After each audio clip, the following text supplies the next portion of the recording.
Hello students, I welcome you all in this video. In this video we are going to learn about SOIGC secretarial practice. In this video we are going to continuing with the same chapter, that is chapter number 2, sources of corporate finance. Sources of corporate finance के ऊपर दो video already मैंने बनाया, part 1 part 2, और ये video में we are going to discuss about equity shares. Start करने के पहले एक बार देख लेते हैं. शेयर्स के दो टाइप होते हैं, एक होता है इक्विटी शेयर और दूसरा होता है प्रेफरेंस शेयर्स. तो अभी ये वीडियो में we are going to talk about equity shares. अभी हम लोग इक्विटी शेयर्स के बारे में पढ़ने वाले in this video. Preference shares हम लोग बाद में पढ़ेंगे. Okay, as you can see here, यहाँ पे जितने भी पॉइंट्स आपको दिख रहे हैं सारे पॉइंट्स जो है मैंने इजी वर्ड में आपके लिए बनाया है. तो ये सारी चीज़ें आपको बुक में नहीं मिलेगी, ऑलमोस्ट सिमिलर होगा, बुक्स में भी आपको मिलेगा, लेकिन जो वर्ड्स मैंने यहाँ पे यूज़ करके आपके लिए इंट्रोडक्शन क्रिएट किया है, बनाया है, ऐसे आपको बुक में नहीं मिलेगा. मैंने ये कोशिश किया है इसके अंदर कि आपको जो इजी वर्ड्स है वो मैं आप तक के पहुँचाऊँ, सो दैट ये सारे वर्ड्स से आप पॉइंट्स को याद रख सको और आप इजीली इसको समझ सको और लिख सको. तो ये बुक के अंदर नहीं है, तो आप इसका नोट्स प्रिपेयर कर लो खुद से. तो अभी स्टार्ट करते हैं हम लोग इक्विटी शेयर्स. तो पहला पॉइंट देखते हैं. अच्छा, यहाँ पे जो मैंने ऐसे लाइन आपके लिए बनाया हुआ है, as you can see here, तो ये आपको नहीं करना है लिखने के टाइम पे. जब आप इंट्रोडक्शन लिखोगे इक्विटी शेयर्स के बारे में, तो वहाँ पे अभी हम लोग जब देखते हैं नॉर्मल जो इंट्रोडक्शंस होते हैं, वहाँ पे फुल स्टॉप एक सेंटेंस होता है, फिर फुल स्टॉप होता है, फिर हम लोग कंटिन्यू करते हैं उसको वहीं से. तो उसी तरीके से आप भी ये जैसे equity shares are those share which are not preference share, यहाँ पे फुल स्टॉप आया, तो अब ये इन अदर वर्ड्स जो है वो आप यहाँ से कंटिन्यू करके आप लिखो. मैंने यहाँ पे अलग अलग इसके लिए डिवाइड किया है, सो दैट सारे पॉइंट्स आपको ईजीली समझ में आए और आपको याद करने में भी आसानी हो. तो अभी स्टार्ट करते हैं. फर्स्ट पॉइंट हमको दिया हुआ है, equity shares are those shares which are not preference shares. Equity shares वो शेयर्स होते हैं जो प्रेफरेंस शेयर्स नहीं होते हैं, सिंपल. सेकेंड देखते हैं, in other words equity shares are those shares which do not enjoy preferential rights. That means जो प्रेफरेंस शेयर्स होते हैं इनको जो राइट्स मिलता है वो इक्विटी शेयर होल्डर्स को नहीं मिलता है. आप देखते हैं कौन कौन सा राइट है. Right in payment of dividend. So when company distribute their profit to their shareholders, तो पहले जो डिविडेंड कंपनी डिस्ट्रीब्यूट करती है वो किसको जाता है, पहले प्रेफरेंस शेयर होल्डर्स को जाता है. उसके बाद में फिर इक्विटी शेयर को मिलता है, इक्विटी शेयर होल्डर्स को मिलता है. तो इन पेमेंट ऑफ डिविडेंड पहले किसको जाता है, प्रेफरेंस शेयर्स को जाता है, बाद में इक्विटी शेयर होल्डर्स को जाता है. इसके लिए we can say that equity shares are those share which do not enjoy preferential rights. उसी तरीके से इन रीपेमेंट ऑफ कैपिटल, जो कैपिटल मतलब वो पैसा जो हमने इक्विटी शेयर होल्डर्स ने या प्रेफरेंस शेयर होल्डर्स ने कंपनी में इन्वेस्ट किया था, वो पैसा जब कंपनी रीपे करेगा तो पहले किसको जाएगा, प्रेफरेंस शेयर होल्डर्स को जाएगा, उसके बाद में इक्विटी शेयर होल्डर्स को जाएगा. ओके, तो बहुत ही सिंपल दो पॉइंट है. आगे का देखते हैं. Equity shares are also known as ordinary shares. Equity shares को क्या बोलते हैं हम लोग, ऑर्डिनरी शेयर्स भी बोलते हैं. Very simple. आगे देखते हैं. A company cannot exist without equity shares. कोई भी कंपनी, जब न्यू कंपनी हो या ओल्ड कंपनी हो, वो कंपनी जो है हमेशा इक्विटी शेयर होल्डर से पैसा लेकर ही अपना बिजनेस करती है. तो यहाँ पे हम लोग बोल सकते हैं कि company cannot exist without equity shares. कोई कंपनी बिना इक्विटी शेयर्स के हो ही नहीं सकती है. ओके, इक्विटी शेयर बहुत इंपॉर्टेंट होता है कंपनी के लिए. आगे देखते हैं. Equity shares is a source of funds to the company. मैंने आपको मेरे फर्स्ट वीडियो में आपको बता दिया था कि इक्विटी शेयर क्या होता है, सोर्स ऑफ फंड होता है टू द कंपनी. तो whenever company required fund company issue shares. तो when company required fund company issue shares, company share issue करती है. The person who purchase the equity share of the company, that person is known as equity share holder of the company. That means जिसने company का equity share purchase किया वो person क्या बन जाएगा, equity share holder बन जाएगा. Equity share holders are the owners of the company. Equity share holders क्या होते हैं कंपनी के लिए, they are the real owners of the company. On behalf of the investment, they receive profit from the company in a form of dividend. Equity share holders को return में क्या मिलता है, अगर आपने किसी कंपनी का इक्विटी शेयर परचेज़ किया तो आपने क्यों परचेज़ किया, सो दैट आपको कुछ प्रॉफिट मिले उसके ऊपर. तो कंपनी आपका पैसा लेकर बिजनेस करती है. बिजनेस करने के बाद में जो भी इनकम होता है उस इनकम को डिस्ट्रीब्यूट करती है और आपको भी प्रॉफिट देती है, क्योंकि कंपनी को प्रॉफिट होता है, उस प्रॉफिट का एक पार्ट आपको देती है, और उस प्रॉफिट को ही हम लोग क्या बोलते हैं, डिविडेंड बोलते हैं। जो equity share holder preference share holders को मिलता है उसको हम डिविडेंड बोलते हैं। बट हम यहाँ पे अब बात किसी कर रहे हैं, इक्विटी शेयर होल्डर्स की बात कर रहे हैं, तो इक्विटी शेयर होल्डर्स के बारे में ही हम लोग बोलते हैं कि on behalf of the investment they receive profit in a form of dividend. Dividend के फॉर्म में equity share holders receive the profit. Okay, अभी यहाँ पे देखो दो सेंटेंस येलो में, तो इन दोनों में से जो भी आपको ईजी लगेगा आप वो लिख सकते हो। दोनों का मीनिंग सेम है, खाली वर्ड्स अलग है। The dividend of equity share holders are at fluctuating rate. मतलब जो डिविडेंड इक्विटी शेयर होल्डर्स को मिलता है वो कौन से रेट पे होता है, फ्लक्चुएटिंग रेट, मतलब कम ज़्यादा होता रहता है। दूसरा सेम मीनिंग है, वर्ड्स अलग है। The rate of dividend is not fixed and is always a fluctuating. Company जो प्रॉफिट होता है इक्विटी शेयर होल्डर्स का, जो डिविडेंड होता है वो फिक्स नहीं होता है, वो हमेशा क्या होता है, फ्लक्चुएटिंग होता रहता है, कम ज़्यादा होता रहता है।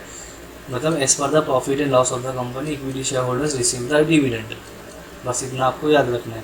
आई होप आपको ये सिंपल समझ में आएगा। आगे भी कुछ पॉइंट्स है वो भी देख लेते हैं। Equity share holders are the real owners of the company. हमको पता है इक्विटी शेयर होल्डर्स कंपनी के लिए क्या होते हैं, ओनर्स होते हैं। Equity share holders are allowed to vote in company's matter. मतलब कंपनी के अंदर जो भी मैटर होगा, whenever company wants to take any decision, तो डिसीजन लेने के लिए कंपनी परमिशन लेगी in the form of vote. तो इक्विटी शेयर होल्डर्स को राइट है, वो लोग वोट करेंगे। जो भी कंपनी नया चीज़ बिजनेस के अंदर लेके आ रही है, इक्विटी शेयर होल्डर्स को बताना पड़ेगा। अगर इक्विटी शेयर होल्डर्स को लगेगा कि ठीक है ये चीज़ हम बिजनेस में कर सकते हैं, दे विल से यस। और अगर उनको लगेगा नहीं ये चीज़ बिजनेस में नहीं करना चाहिए, then they will say no. That means yes और नो। वो लोग क्या कर रहे हैं, वो लोग वोट कर रहे हैं। वो लोग हाँ बोलेंगे तो ही कंपनी वो एक्टिविटी कर पाएगी। अगर इक्विटी शेयर होल्डर्स ने ना बोला, then company will not be able to perform any activity in the business. Equity share holders can participate in the management of the company. तो कंपनी का जो भी मैनेजमेंट होता है, equity share holders are the one who can participate in the management of the company. Very simple. If company does not earn sufficient profit, अगर company ने ज़्यादा profit नहीं कमा पाई और इंकर्स लॉस, या फिर उनको लॉस हो गया, तो वो केस में क्या होगा, then they will not distribute dividend. मतलब कंपनी को अगर प्रॉफिट नहीं हुआ, कम प्रॉफिट हो गया, तो कम डिविडेंड मिलेगा। अगर कंपनी को लॉस हो गया तो कंपनी डिविडेंड डिस्ट्रीब्यूट करेगी नहीं इक्विटी शेयर होल्डर्स को। ओके, तो ये था आपका बेसिक। आई होप आपको ये सिंपल जो वर्ड्स मैंने यूज़ किए आपको समझ में आया होगा। फिर भी अगर आपको कोई वर्ड में कुछ भी डाउट होगा तो आप मुझसे कमेंट्स में पूछ लीजिएगा। आगे देखते हैं हम लोग इसके फीचर्स ऑफ इक्विटी शेयर्स देखते हैं। अभी यहाँ पे देखो फीचर्स के लिए मैंने आपके लिए कोड क्रिएट किया है, MNC। एन जो है वो 2 है, सी भी 2 है, तो MNC BRPF। अभी जो R है वो कितना है, 4 है, और F कितना है, 2 है। तो ये आपको समझ में आना चाहिए कि मैंने इसे क्यों लिखा है। ओके, तो ये इजी वे है आपको पॉइंट याद करने का। तो MNC BRPF ये आपका कोड है। तो अभी 1 बाय 1 हम लोग जो हमारे फीचर्स है वो देखते हैं इक्विटी शेयर्स के। सबसे पहले हमको दिया हुआ है permanent capital. Okay, permanent capital means what, देखो if you are the equity share holder of the company, suppose एक कंपनी है जहाँ पे आपने उस कंपनी का इक्विटी शेयर परचेज कर लिया, आपने उस कंपनी को 50,000 रुपया दिया कैपिटल बिजनेस करने के लिए, और कंपनी के उसके बिहाफ में आपको क्या दिया, इक्विटी शेयर्स दिया। अभी आपने कितना इन्वेस्ट किया है कंपनी में, 50,000 रुपीज़ आपने जो है कंपनी में इन्वेस्ट किया है। ओके, अभी आपने 1 month, 2 month, 3 month, 4 month, 5 month, 1 year तक के कंटिन्यू किया कंपनी में। कंपनी आपको डिविडेंड भी दे रही है as per the profit and loss. कभी कम मिल रहा है, कभी ज़्यादा मिल रहा है इक्विटी शेयर होल्डर्स को डिविडेंड, तो वैसे ही आपको भी कम ज़्यादा मिल रहा है। बट 1 साल के बाद में आपको ऐसा रियलाइज़ हुआ कि मुझको ये कंपनी में अब कंटिन्यू नहीं करना है, मेरे को ये कंपनी से मैंने जितना ये पैसा इन्वेस्ट किया है इस कंपनी में, मेरे को रिटर्न चाहिए। तो आपको आपका पैसा रिटर्न मिल जाएगा, लेकिन आप क्या करोगे, आपने किसको पैसा दिया था, ये जो 50,000 रुपीज़ आपने किसको दिया था, कंपनी को दिया था। ऑलराइट, अभी यही पैसा आपको रिटर्न चाहिए, तो आप कहाँ जाओगे, कंपनी के पास जाओगे, कंपनी को बोलोगे कि मैंने जो 50,000 रुपीज़ आपको दिया है, पे किया है, वो पैसा मुझको रिटर्न चाहिए। बट कंपनी क्या बोलेगी, कंपनी बोलेगी ये पैसा जो है, जो ये 50,000 रुपीज़ आपने हमको दिया था, वो हमारा परमानेंट कैपिटल है। परमानेंट कैपिटल मतलब ये पैसा हमारे पास हमेशा रहने वाला है। आप जब मांगोगे हम वो पैसा आपको नहीं देंगे, हम नहीं दे सकते आपको ये पैसा। ओके, तो कंपनी ने तो मना कर दिया, बट स्टिल आपको आपका पैसा मिलेगा। कहाँ से मिलेगा? इक्विटी शेयर होल्डर्स के पास एक ऑप्शन होता है ट्रांसफ़र ऑफ शेयर्स। एक ऑप्शन होता है ट्रांसफ़र ऑफ शेयर्स, मैं शॉर्ट में लिख रहा हूँ TS, मतलब ट्रांसफ़र ऑफ शेयर्स। तो आप क्या कर सकते हो, आपका जो इस शेयर है, आपके पास जितना भी शेयर होगा, से एग्जांपल आपके पास 5000 शेयर्स है कंपनी का, 5000 शेयर है आपका। एक शेयर का वैल्यू जो है वो कितना है, 10 रुपये। अब इसको मल्टीप्लाई करोगे तो ये 50,000 हो जाएगा। ओके, ये आपका हो गया 50,000। अभी ये जो पैसा है, कंपनी ने तो मना कर दिया कि आपको ये नहीं मिलेगा, तो आपको कहाँ से मिलेगा? आपके पास एक ऑप्शन है, कौन सा ऑप्शन है? Transfer of share. तो एक पर्सन है यहाँ पे जिसके पास पैसा रखा हुआ है, उसको किसी कंपनी का शेयर परचेज करना है, उसको इस कंपनी का शेयर परचेज करना है। तो वो क्या कर सकता है? आपके पास आ सकता है, या आप उसके पास जा सकते हो। आप जाके बोल सकते हो कि सो एंड सो कंपनी जो है, इसका नाम ले लेते हैं कंपनी का कि ABC कंपनी है। कौन सा कंपनी है? ABC company. ये ABC कंपनी जो है, यहाँ पे मेरा 5000 शेयर्स है और एक शेयर का वैल्यू 10 रुपये है।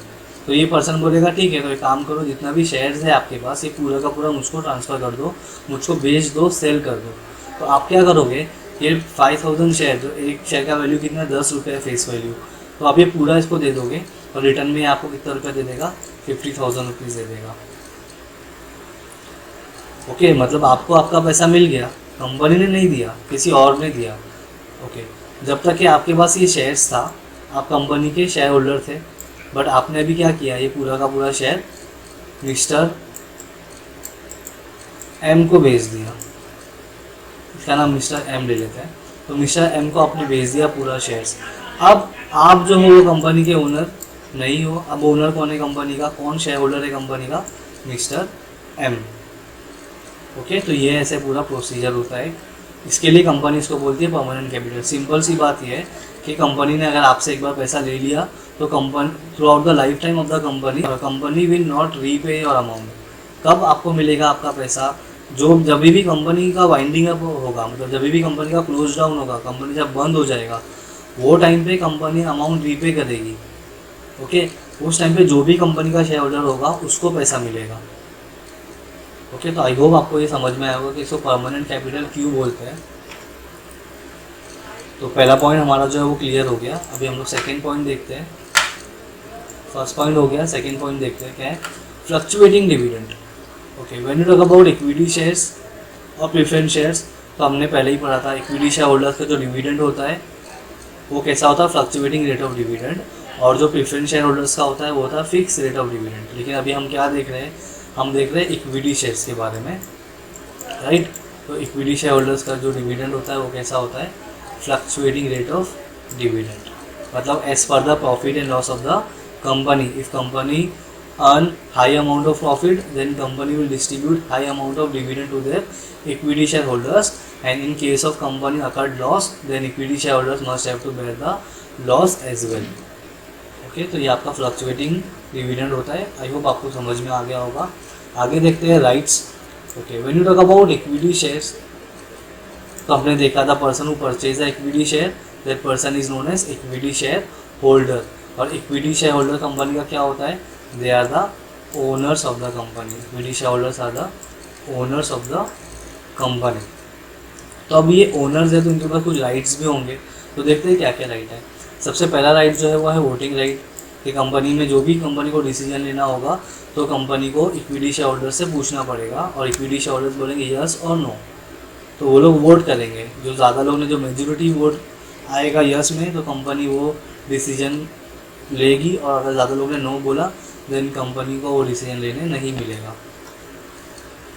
ओके, तो इक्विटी शेयर होल्डर्स के पास क्या होता है? वोटिंग राइट्स होता है। दूसरा राइट कौन सा होता है? Right to share in profit. Simple सी बात है, इक्विटी शेयर होल्डर्स ने पैसा लगाया है, they are the owners of the company, तो जो भी कंपनी को प्रॉफिट होगा उसमें उनको डिविडेंड मिलेगा। इसके लिए right to share in profit.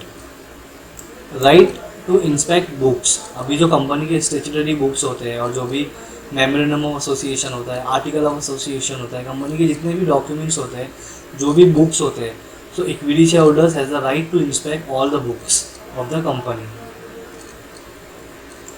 Rights to transfer shares, अभी हमने यहाँ पे एग्जांपल में देखा था इक्विटी शेयर होल्डर्स के पास में एक राइट होता है, right to transfer their shares. जब भी अगर आपको कंपनी में कंटिन्यू नहीं करना है, if you don't want to continue as a shareholder of the company, so what you can do, you can transfer your share from one person to another person, that means आप अपना share दूसरे person को बेच सकते हो, तो उसके लिए बोलते हैं राइट टू ट्रांसफ़र। तो ये जो चार यहाँ पे मेजर इक्विटी शेयर होल्डर्स का जो है राइट्स है।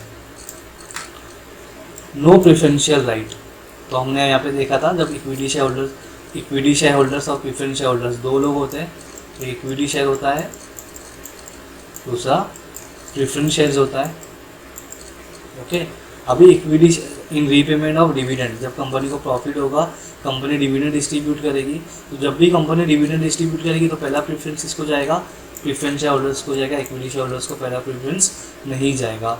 और at the time of repayment of capital, जब कंपनी बंद होने वाला होगा, वो टाइम पे भी जो कंपनी अमाउंट रीपे करेगा वो पहले किसको जाएगा, प्रेफरेंस शेयर होल्डर्स को जाएगा, इक्विटी शेयर होल्डर्स को नहीं जाएगा। That is why we can say equity share holders does not enjoy preferential rights over preference shares. जैसा जो फ़ायदा मतलब जो एडवांटेजेस प्रेफरेंस शेयर्स को मिलता है वो इक्विटी शेयर होल्डर्स को नहीं मिलता है। ओके, तो ये आपको याद रखना है। कंट्रोलिंग पावर, तो equity share holders are the owners of the company, so the entire management of the company is controlled by equity shares. Okay, अभी इक्विटी शेयर होल्डर्स क्या करते हैं, ये लोग अपने बिहाफ में एक पर्सन को अपॉइंट करते हैं जो कंपनी का मैनेजमेंट संभालता है, और जो कंपनी का मैनेजमेंट संभालता है उस पर्सन को हम लोग बोलते हैं BOD। BOD का मतलब होता है बोर्ड ऑफ डायरेक्टर। ओके, तो entire control on the hand of equity share holders. Risk की बात करते हैं। Okay, so when you talk about risk, तो हमने देखा when company earn high amount of profit, then equity shareholders enjoy the high amount of dividend, but in case of company occurred loss, अगर company को loss होता है, equity shareholders must have to bear the loss as well, मतलब उनको equity shareholders में भी profit होगा equity shareholder company को, तो वो लोग enjoy करेंगे equity shareholders, और जब कंपनी को लॉस होगा तो equity shareholder must have to bear the loss as well, मतलब फ़ायदा होगा तो equity shareholders को ज़्यादा फ़ायदा होगा, और अगर कंपनी को लॉस होगा, नुकसान होगा, तो equity shareholders को भी नुकसान होगा। इसके लिए इक्विटी शेयर जो है हमेशा, इक्विटी शेयर जो होता है उसको हम लोग रिस्की शेयर बोलते हैं। ओके, क्योंकि वहाँ पे रिस्क जो है अटैच होता है उनके डिविडेंड के साथ में। नाउ रेसिडुअल क्लेमेंट, इसका मतलब होता है last person who claim, that means मैंने यहाँ पे आपको बताया जब भी कंपनी डिविडेंड डिस्ट्रीब्यूट करती है तो पहले किसको जाता है, प्रेफरेंस शेयर होल्डर्स को जाता है। At the time of repayment of capital, जब कंपनी बंद होने वाली होगी तभी भी किसको पैसा जाएगा, पहले प्रेफरेंस शेयर होल्डर्स को जाएगा। पूरा पैसा इनको देने के बाद में अगर कुछ पैसा बच जाता है तो अब तब जाके इक्विटी शेयर होल्डर्स को उनका अमाउंट जो है रीपे होता है। अगर कुछ भी पैसा नहीं मिला तो इक्विटी शेयर होल्डर्स को भी कुछ भी नहीं मिलेगा। ओके, तो इसके लिए रेसिडुअल क्लेमेंट का मतलब होता है लास्ट पर्सन हु क्लेम, जिनको लास्ट में बचा कुचा पैसा मिलता है, उसको बोलते हैं residual claimant. No charge on assets, मतलब कंपनी के जो भी एसेट्स होगा, मशीन होगी कंपनी का, फर्नीचर होगा कंपनी का, पूरा लैंड बिल्डिंग होगा, वो जितनी भी चीज़ है वो कंपनी का एसेट्स है। इक्विटी शेयर होल्डर्स का नो चार्ज, उनका कोई चार्ज नहीं होता है एसेट्स के ऊपर। ओके, मतलब क्या हो गया, समझो आपके पास दो ऑप्शन है। ओके, यहाँ पे देखते हैं आपके पास दो ऑप्शन है। एक कंपनी है, कंपनी का नाम है अगेन ABC कंपनी है। अभी कंपनी ने एक डिबेंचर भी इशू किया है और कंपनी ने इक्विटी शेयर्स भी इशू किया है। अभी आपकी मर्जी है, आपको डिबेंचर परचेज करना है तो यू कैन परचेज डिबेंचर, और आपको अगर इक्विटी शेयर परचेज करना है तो you can purchase equity share. जब आप डिबेंचर परचेज करोगे तो आप यहाँ पे कंपनी को 1 लाख रुपया दोगे, इस एग्जांपल 1 लाख रुपया आप दे रहे हो। आप इक्विटी शेयर परचेज करोगे तब भी आप समझ लो 1 लाख रुपया दे रहे हो कंपनी को। पहले कंडीशन लेते हैं कि हम लोग देखते हैं इक्विटी शेयर, क्योंकि हमने ऑलरेडी इक्विटी शेयर के बारे में पढ़ा है। मैंने आपको बताया था, आपने ये 1 लाख रुपये का इन्वेस्ट कर दिया कंपनी के अंदर तो ये कंपनी के लिए क्या बन जाएगा, परमानेंट कैपिटल बन जाएगा। ऊपर फर्स्ट पॉइंट, कंपनी के लिए परमानेंट कैपिटल बन जाएगा, मतलब कंपनी आपको रीपे नहीं करेगी। आपको आपका पैसा चाहिए तो आपको क्या करना पड़ेगा, you have to transfer your share to another person. But आप बात करोगे डिबेंचर्स की, तो आप अगर डिबेंचर परचेज करते हो तो कंपनी को बताना पड़ेगा कि if you are taking your money so we will repay your amount after 1 year, after 2 year, after 3 year, after 4 years. ये डिपेंड है कंपनी के ऊपर कि कंपनी कितने ईयर्स के लिए डिबेंचर इशू कर रही है। से एग्जांपल यहाँ पे कंपनी ने बोला कि हम लोग जो भी डिबेंचर इशू कर रहे हैं वो 2 ईयर्स के लिए। ओके, तो 2 साल, अभी समझो आपने कंपनी का डिबेंचर परचेज कर लिया। ओके, कितने साल के लिए, 2 साल के लिए, मतलब 2 साल जैसे ही कंप्लीट होगा कंपनी आपका ये जो अमाउंट है 1 लाख रुपीज़ ये आपको रीपे करेगी। ओके, अगर मान लो कंपनी 2 साल के बाद में कंपनी को लॉस होता है, कंपनी आपका ये जो 1 लाख रुपये है ये आपको पे नहीं कर पाती है, तब क्या होगा? वो केस में जो डिबेंचर होल्डर्स होंगे वो लोग कंपनी का एसेट्स बेचेंगे, बेचने के बाद में जो भी पैसा आएगा उससे अपना ये 1 लाख रुपीज़ रिकवर कर लेंगे। मतलब आप क्या करोगे, कंपनी का एसेट बेच दोगे और आपका जो पैसा है वो आप रिकवर कर लोगे।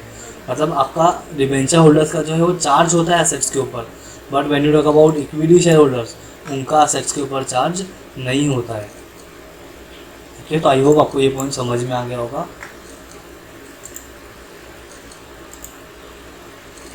अब देखते हैं बोनस शेयर। अभी बोनस शेयर क्या होता है, से एग्जांपल कंपनी ने ये साल बहुत अच्छा बिजनेस किया। नॉर्मली कंपनी को जो है प्रॉफिट होता था 1 करोड़ रुपीज़ का, 2-3 साल से कंपनी का 1 करोड़ रुपीज़ का प्रॉफिट हो रहा है। अब ये साल सडनली क्या हो गया, कंपनी को 3 करोड़ का प्रॉफिट हो गया, मतलब बहुत ज़्यादा प्रॉफिट, अचानक से प्रॉफिट इंक्रीज़ हो गया कंपनी का। तो कंपनी खुश होकर उसके जो इक्विटी शेयर होल्डर्स होंगे, equity share holders, only equity share holders, company के जो इक्विटी शेयर होल्डर्स होंगे उनको क्या करेगा, गिफ्ट में शेयर्स देगा। Say example you are the share holder of the company, आपके पास कंपनी के 10 शेयर्स हैं। ओके, अब कंपनी ने खुश होकर बोनस शेयर इशू किया इक्विटी शेयर होल्डर्स को, मतलब आपको, तो कंपनी ने आपको 2 शेयर्स एक्स्ट्रा दे दिया। ओके, तो अभी आपके पास कितने शेयर्स हो गए, 12 शेयर्स हो गए। ओके, आपके पास टोटल नंबर्स ऑफ शेयर कितने हो गए, 12 शेयर हो गए। ओके, तो ये तो 2 शेयर आपको मिला ना, ये 2 शेयर्स के लिए आपको कंपनी को कोई भी अमाउंट पे नहीं करना है, ये आपके लिए गिफ्ट है। हमको जब गिफ्ट मिलता है तो हम गिफ्ट का कभी पैसा देते हैं नहीं देते। उसी तरीके से कंपनी भी अपने इक्विटी शेयर होल्डर्स को गिफ्ट देती है। ओके, तो ये, बट जो बोनस शेयर होता है वो सिर्फ और सिर्फ किसको मिलता है, वो इक्विटी शेयर होल्डर्स को ही मिलता है, प्रेफरेंस शेयर होल्डर्स को बोनस शेयर नहीं मिलता है।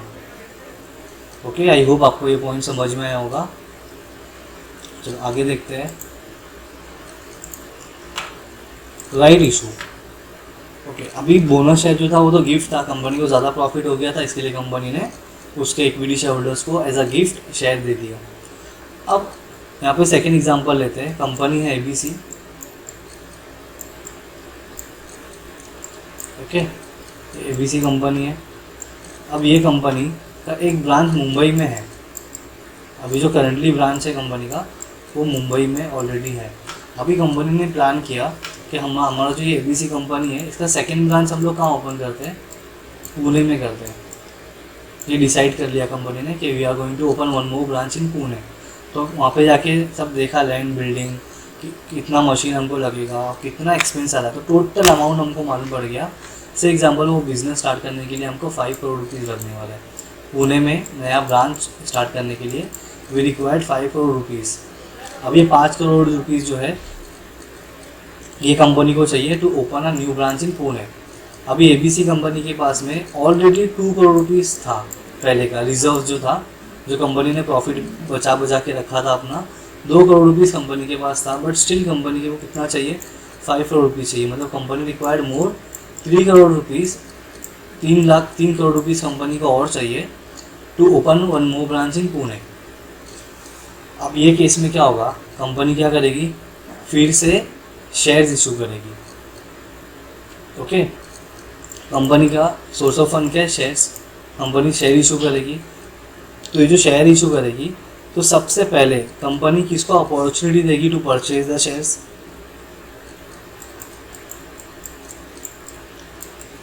इक्विटी शेयर होल्डर्स को। ओके, तो बोनस शेयर जो है वो एज अ गिफ्ट होता है, और राइट इशू का मतलब होता है when company required further fund to expand their business, to purchase a new branch, to purchase machinery, to purchase land, to purchase building। तो ये सारी चीज़ें परचेज करने के लिए कंपनी को जो फर्दर अमाउंट चाहिए होता है तो कंपनी क्या करती है, फिर से मार्केट में शेयर इशू करती है, लेकिन डायरेक्ट मार्केट में नहीं जाती है। पहले क्या करती है, उसके जो एग्जिस्टिंग इक्विटी शेयर होल्डर्स है उनके पास जाती है, उनसे पूछती है कि हमको 3 करोड़ रुपीज़ चाहिए नया ब्रांच ओपन करने के लिए, तो अगर if you want so you can purchase our shares. अगर आपको परचेज करना है तो आप परचेज कर लो, अगर आप परचेज नहीं करोगे तो फिर हम लोग मार्केट में इशू करेंगे शेयर। ओके, तो वो इक्विटी शेयर होल्डर्स के ऊपर डिपेंड होता है। अगर उनको परचेज करना होगा दे विल परचेज, अगर उनको परचेज करना नहीं होगा दे will not purchase the shares of the company. Okay, तो उसको बोलते हैं राइट इशू। लेकिन पहला राइट किसको मिलता है, इक्विटी शेयर होल्डर्स को मिलता है। बोनस शेयर गिफ्ट भी किसको मिलता है, सिर्फ इक्विटी शेयर होल्डर्स को मिलता है। प्रेफरेंस शेयर होल्डर्स को ये दोनों चीज़ें भी नहीं मिलती हैं। तो आगे देखते हैं। Face value. Now what is the meaning of face value, हमने लास्ट वीडियो में भी देखा था। फेस वैल्यू का मतलब होता है value which is mention on share certificate. Share certificate के ऊपर जो अमाउंट मेंशन होता है उसको बोलते हैं हम लोग face value. Okay, market value क्या होता है, से एग्जांपल यहाँ पे फेस वैल्यू जो है शेयर का,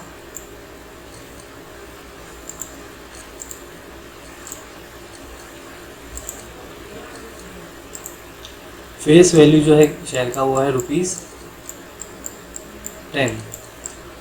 ओके, ₹10 है कंपनी के एक शेयर का वैल्यू। लेकिन अभी मार्केट में हमारी जो कंपनी है, कौन सी कंपनी थी हमारी, ABC कंपनी। अभी ये ABC कंपनी जो है बहुत अच्छे से बिजनेस कर रही है अपना। Okay, they are earning very good amount of profit. तो वो केस में क्या हो जाएगा, इसका रेपुटेशन जो है, गुडविल जो है वो बढ़ जाएगा। व्हेन द गुडविल इंक्रीज, उसके साथ में जो फेस वैल्यू होता है वो भी इंक्रीज होता है। फॉर एग्जाम्पल हमारा फेस वैल्यू कितना है, ₹10 है, लेकिन मार्केट में हमारा वैल्यू क्या चल रहा है, डबल चल रहा है, ₹20 चल रहा है। तो ये जो ₹20 चल रहा है मार्केट में, तो इस वैल्यू को हम लोग बोलेंगे मार्केट वैल्यू। ओके, तो फेस वैल्यू मतलब वो वैल्यू जो शेयर सर्टिफिकेट के ऊपर मेंशन होगा, और मार्केट में जो वैल्यू चल रहा है वो वैल्यू को बोलते हैं मार्केट वैल्यू। ओके, जो भी लास्ट पॉइंट है वो डिस्कस करते हैं हमारा, that is capital appreciation. Capital appreciation का मतलब ये होता है जो आपने शेयर परचेज किया, फॉर एग्जांपल ₹10 का आपने शेयर परचेज किया था, उसके बाद में आफ्टर 2 मंथ्स 3 मंथ्स के बाद में आपके जो ₹10 का शेयर है इसका वैल्यू बढ़कर कितना हो गया, ₹50 हो गया। मतलब कितने रुपये से बढ़ गया, ₹40 से बढ़ गया।